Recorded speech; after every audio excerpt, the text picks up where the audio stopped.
probability sampling atau cluster sampling sudah saya jelaskan sebelumnya pada saat dilakukan pemilu, misalkan untuk Jakarta Utara, Jakarta Barat, itu pada saat itu berdasarkan cluster geografis.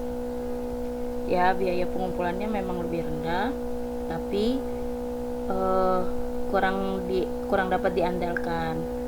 Kenapa? Karena kecenderungan di geografis itu biasanya kan misalkan di Jakarta Utara ternyata banyak misalkan kalau pemilu pendukung salah satu partai gitu ya, kemudian di Jakarta Selatan ternyata yang menang partai yang lain gitu. Nah, itu membuat kesimpulan yang kita dapatkan itu bisa salah gitu ya, karena itu sangat tergantung dari geografisnya dan kondisi masyarakat di situ gitu ya. Kemudian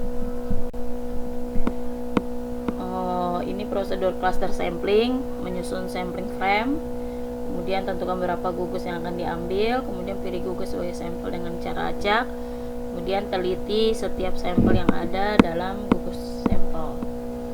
Kemudian area sampling, cluster sampling dalam suatu daerah atau lokasi tertentu, biayanya efektif, berguna untuk keputusan dan yang berhubungan dengan lokasi tertentu, memakan waktu untuk mengumpulkan data dari suatu lokasi.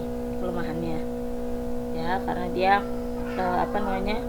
terkait dengan area atau lokasi, maka dia efektif jika untuk mengambil keputusan di lokasi itu gitu ya, berdasarkan area itu. Kemudian double sampling, sampel atau subsampel yang sama diteliti 2 kali. Kelebihannya menawarkan informasi yang lebih rinci dalam topik penelitian. Kemudian kelemahannya adalah originalnya bias ya, mungkin tidak senang merespon untuk 2 kali ya. Jadi misalkan kita lagi menguji suatu produk baru gitu ya, tapi dengan produk yang sama, dengan orang yang sama. Pada saat kita minta dia pertama, mungkin karena baru merasakan, kemudian belum ada perbandingan, oh bagus gitu, ternyata pas keduanya responnya dia tadinya misalkan sangat suka sekali 5, kemudian di yang kedua mungkin bisa 4 atau 3 ya, karena ketika dilakukan 2 kali itu kan dia sudah ada perbandingan, kemudian ada titik jenuhnya juga. Nah, ini non probability sampling. Confidence sampling, anggota populasi yang paling mudah ditemui dipilih sebagai subjek.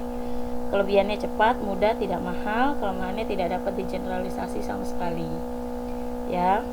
Jadi disebut juga accidental, tidak sengaja, atau juga captive sample ya. Jenis sampel ini sangat banyak jika dimanfaatkan untuk penelitian penjajakan yang kemudian diikuti oleh penelitian lanjutan yang sampelnya diambil secara acak ya. Jadi untuk non probability sampling memang rata-rata semuanya itu menggunakan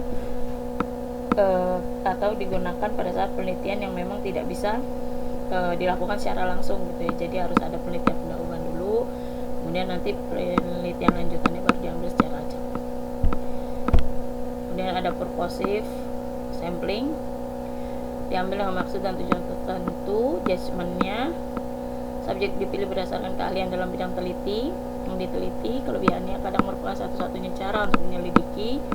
Kelemahannya kemampuan generalisasinya dipertanyakan, tidak dapat digeneralisasi ke seluruh populasi ya. Memang kalau non probability sampling itu digunakan pada saat memang tidak dapat digeneralisasi gitu ya. Purposive sampling ini ada kuota samplingnya. Subjek dipilih yang paling mudah ditemui dari kelompok yang ditargetkan berdasarkan jumlah kuota yang telah ditentukan sebelumnya. Kelebihannya sangat berguna bila partisipasi kelompok minoritas diperlukan dalam suatu penelitian. Kelemahannya tidak dapat digeneralisasi. Kemudian yang terakhir adalah snowball. Memilih unit yang karakteristiknya jarang. Unit selanjutnya ditujukan responden sebelumnya hanya untuk penerapan yang sangat khusus. Kelemahannya keterwakilan dari karakteristik yang jarang tidak terlihat dalam pemilihan sampel. Metode ini biasanya digunakan untuk meneliti kelompok-kelompok eksklusif atau tertutup ya. Jadi misalkan untuk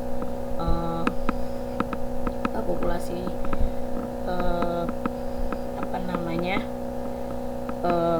ketidaknormalan dari seksualnya, bisa dari gay, lesbian, kemudian atau dia adalah pecandu narkotik gitu. Jadi biasanya dia berupa snowball sampling. Jadi lempar dulu mana lempar